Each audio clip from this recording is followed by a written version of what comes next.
The sun filtered gently through the large windows of the Johnson residence in Beverly Hills, casting a warm glow on the shelves of Cookie Johnson's private library.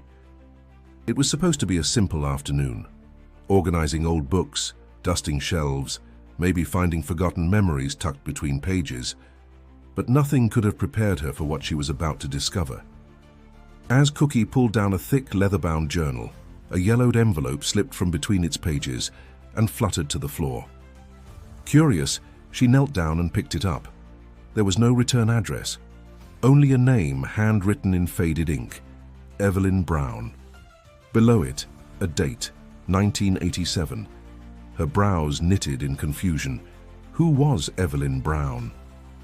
With slightly trembling hands, Cookie slid her finger under the flap and opened it. Inside were several faded receipts from grocery stores, utility payments, rent checks, all addressed to Evelyn Brown. But the signatures were missing, or marked simply as anonymous donor. At the bottom of the envelope was a letter, its edges worn from time and handling. "Dear friend," it began, "I don't know who you are, but your kindness has kept my children and me alive. I don't know how to thank someone I've never met." Cookie's heart started pounding. She flipped through the receipts again. The amounts weren't small, hundreds, sometimes thousands of dollars, and the dates stretched over years. What was this? But this was just the beginning. Before we dive into this incredible journey of generosity and secrets, make sure to subscribe for more inspiring stories like this one. To understand the depth of what Cookie had just found, we need to step back to Los Angeles in 1987, a city alive with basketball fever, movie magic, and sharp contrast between glitz and struggle. At the center of the spotlight stood Earvin "Magic" Johnson, the electrifying point guard of the Los Angeles Lakers. Magic was more than a basketball player. He was a phenomenon. His charisma lit up arenas, his smile was as iconic as his no-look passes, and his name was synonymous with victory. By his side was Cookie Johnson, his high school sweetheart, who had endured the whirlwind life of being with a global superstar. She was his rock, his confidant, his equal partner in every sense. Together, they navigated the highs of championships and the lows of personal challenges, always presenting a united front to the world.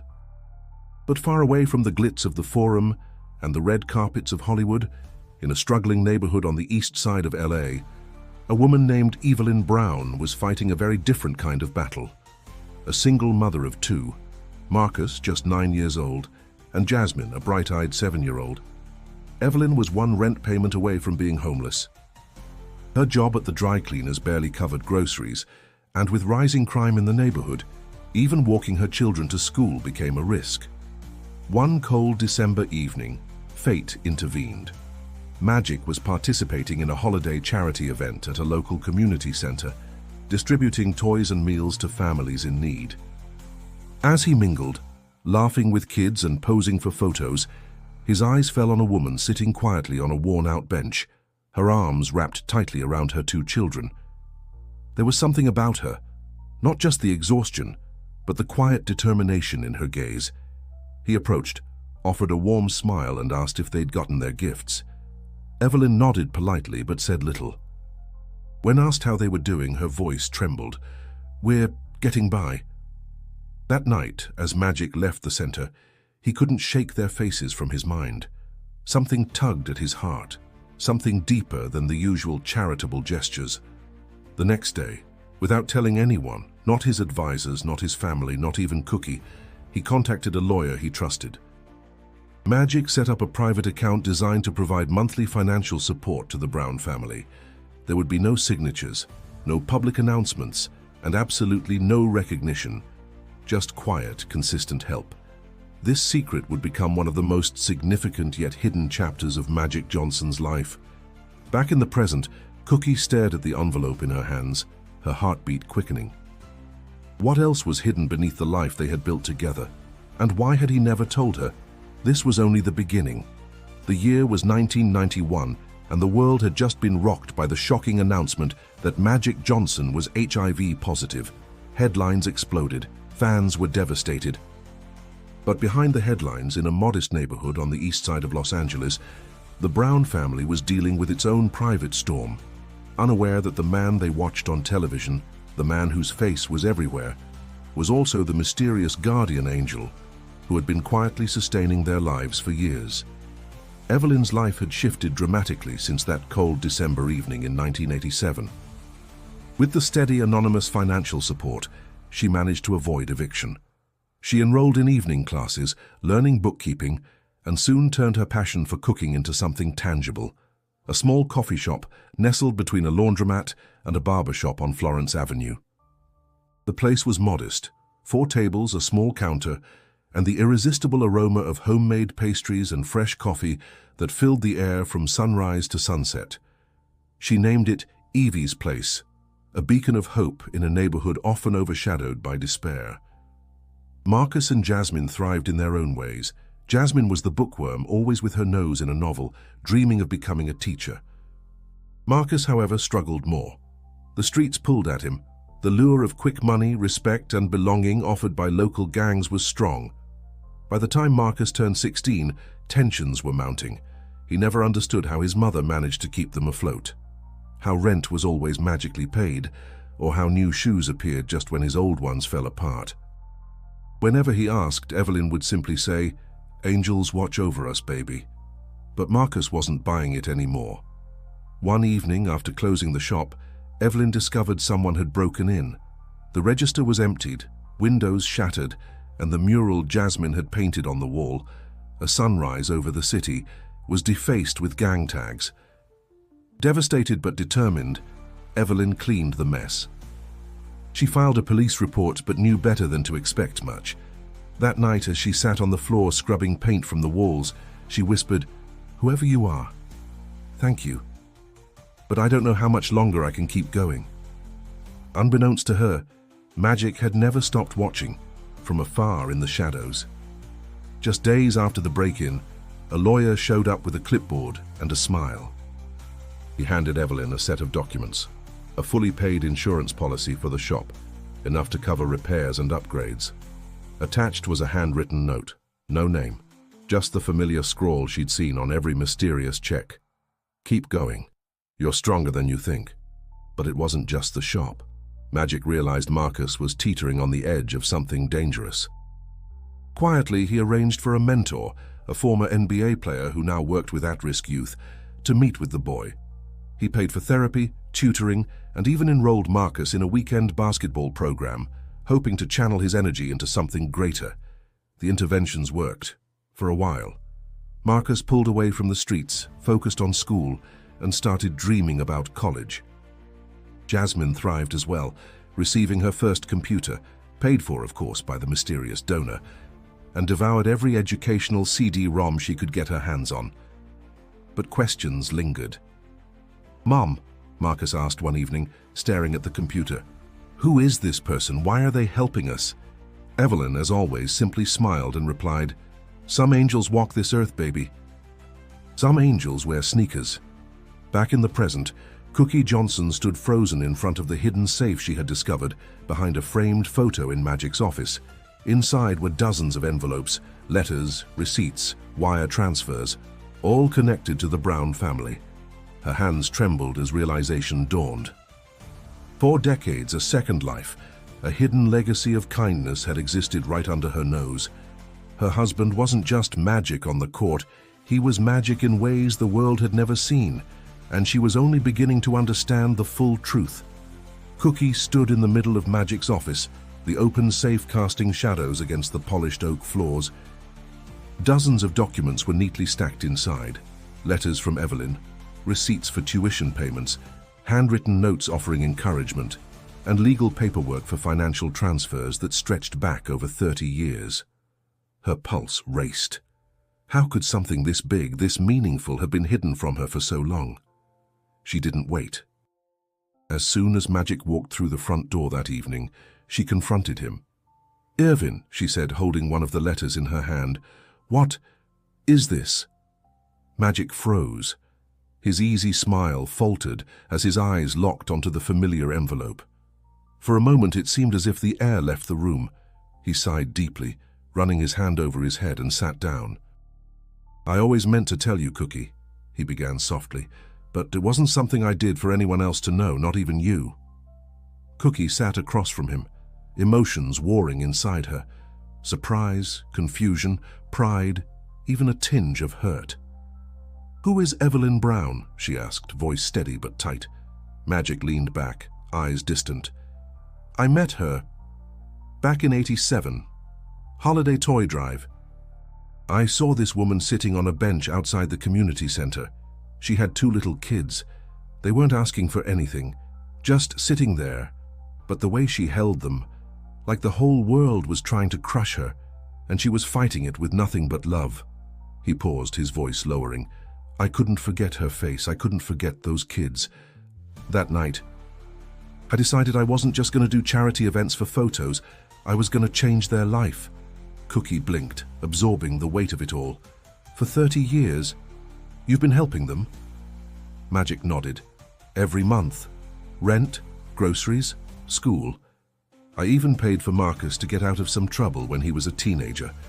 But it was always anonymous. I didn't want them to feel like they owed me anything." Tears welled in Cookie's eyes, not out of anger but something deeper. The man she married, the father of her children, had been living a double life, not of deception, but of unimaginable compassion. As she wiped her eyes, the phone rang. Magic answered casually, but his expression quickly darkened. He covered the receiver and whispered, "It's about Evelyn." Cookie's breath hitched. What happened? Magic listened for a moment longer, then hung up. His eyes were filled with urgency and concern. "Evie's place. It caught fire last night. Total loss. They don't know how it started." Without hesitation, Cookie grabbed her coat. "We're going." As they drove through the city streets, flashes of memory flooded Magic's mind, delivering anonymous checks through lawyers, making midnight phone calls to ensure bills were paid, watching from a distance as Jasmine graduated, as Marcus opened his first barbershop. Now, as they approached Florence Avenue, a crowd gathered around the smoldering remains of the coffee shop. Fire trucks had already left. Neighbors stood with arms crossed, murmuring in disbelief. The mural Jasmine painted was reduced to charred fragments. Standing in the middle of it all was Jasmine, no longer a little girl, but a strong woman in her 30s, her eyes red from tears and smoke. Her hands trembled as she sifted through the rubble, searching for anything salvageable. Magic parked the car a block away. For a moment he sat frozen, hands gripping the steering wheel. "She doesn't know it was me, Cookie," he said quietly. "Not after all these years." Cookie squeezed his hand. Maybe it's time she does." As they stepped out of the car and began walking toward the crowd, neither Magic nor Cookie knew how this encounter would unfold. But one thing was certain: the moment of truth had finally arrived. The smell of smoke still lingered in the air as Magic and Cookie approached the crowd. Jasmine stood at the center, her face streaked with soot and dried tears. She held a broken picture frame, the only thing she managed to salvage, a photo of her mother, Evelyn, smiling proudly on the opening day of Evie's place. Neighbors offered words of comfort. Some handed over small donations, wrinkled bills and coins, trying to do whatever they could to help. Jasmine, gracious but visibly overwhelmed, kept repeating, "Thank you, thank you," even as her voice trembled. Magic's heart pounded. His feet felt like lead. Cookie squeezed his hand, urging him forward. As they stepped closer, Jasmine noticed them, 2 strangers in designer coats among a sea of familiar faces. Her eyes darted between them, suspicion flickering for a moment. "Can I help you?" she asked, brushing soot from her palms onto her jeans. Magic took a deep breath. His voice, so often booming in arenas, came out soft and unsteady. "Jasmine, I've wanted to meet you for a long time." She frowned slightly. "Do I know you?" He shook his head slowly. "No, but you've known me, in a way, for most of your life." Confusion clouded her expression. "I don't understand." Cookie stepped forward gently. "Jasmine, we're here because there's something you deserve to know. Something that's been Hidden for a long time, Magic reached into his jacket pocket and pulled out one of the old letters Evelyn had written, the same type Cookie had found in the safe just days before. Hands trembling, he offered it to Jasmine. She unfolded it carefully, her eyes scanning the familiar handwriting. Her breath caught in her throat. This was her mother's letter, one she had seen copies of before. A thank you letter to a faceless, nameless guardian angel who had helped them survive for decades. Her eyes flicked back to Magic. "Wait, are you saying—" Magic nodded, tears brimming in his eyes. "It was me, Jasmine. It's been me, since 1987. For a long moment, the world around them seemed to vanish. Jasmine's lips parted, but no words came. Her hands trembled. Then the realization hit like a tidal wave. All the anonymous checks, the computers, the tuition, the repairs, the lawyer that showed up after the robbery, the rent that was always paid. Even when the shop barely made enough. It had been him, Magic Johnson. Her knees nearly buckled. "Oh my God, I... She stepped back, shaking her head in disbelief. "All this time, we wondered, we prayed, but I never imagined." Tears streamed down her face, and with a choked sob, she threw her arms around him. Thank you. You saved us. You saved our family, and we never even knew." Magic hugged her tightly, struggling to hold back his own tears. "You never owed me anything, Jasmine. This was never about that. I just wanted you to have a chance." As they pulled apart, Jasmine wiped her face roughly. "Why didn't you ever tell us? Why stay hidden all these years?" Magic sighed deeply. "Because it wasn't about me. It was about making sure you and your mom could stand on your own, without feeling like you owed anyone anything." At that moment, Evelyn, now elderly and frail, stepped out of a neighbor's car, helped by a cane. Her eyes widened as she spotted Magic and Cookie standing with Jasmine. Is it really you?" Evelyn whispered, voice trembling. Magic walked to her, knelt down, and gently took her hands. "Yeah, Evie. It's me. It's always been me." The three embraced, surrounded by neighbors who watched silently, some in tears, others in awe. Cookie stepped forward, determination shining in her eyes. "We're going to rebuild, not just this shop, but something even bigger." A spark of hope flickered in the middle of the ashes. Evelyn's hands trembled as she reached into her worn purse and pulled out an envelope. Aged, creased, its edges frayed by time. Slowly, she placed it into Magic's hands. I wrote this 30 years ago," she said, her voice barely above a whisper. "I was going to send it, but I never knew where. I never knew who." Magic carefully unfolded the letter. The ink had faded, but the words were still legible. As he read, his chest tightened. "To the one who saved us.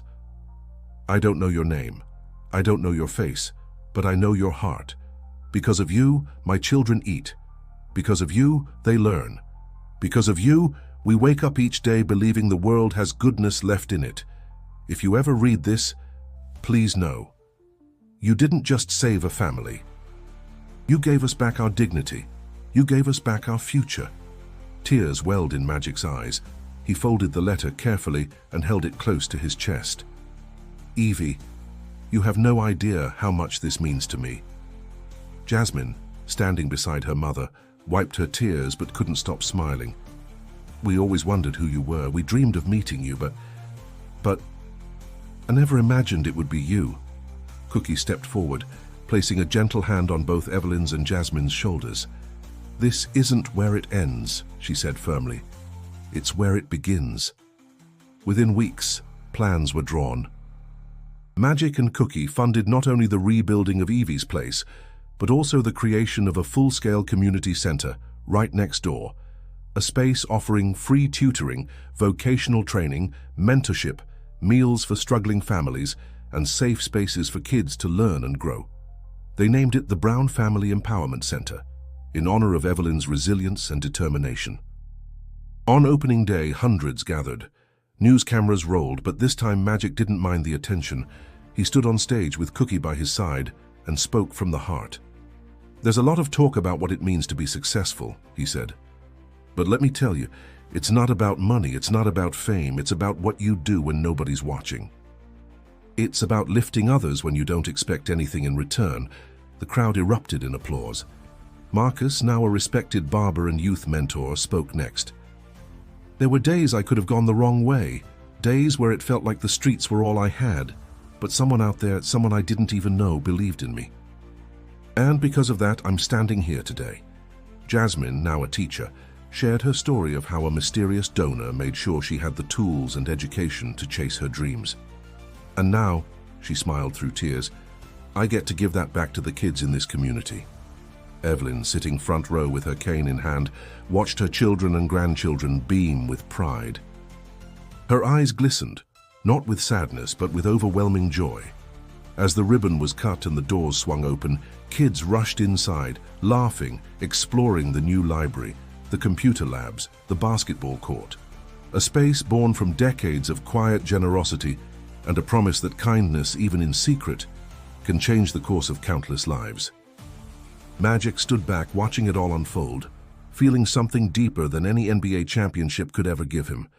Cookie turned to him, squeezing his hand. "You've always been Magic, but this is the real Magic." He smiled, eyes full of gratitude. "Yeah, this is what it's all about." And just like that, one act of kindness created ripples that changed countless lives forever. If this story touched your heart, make sure to subscribe and click on the next video on your screen to discover more untold stories of incredible people.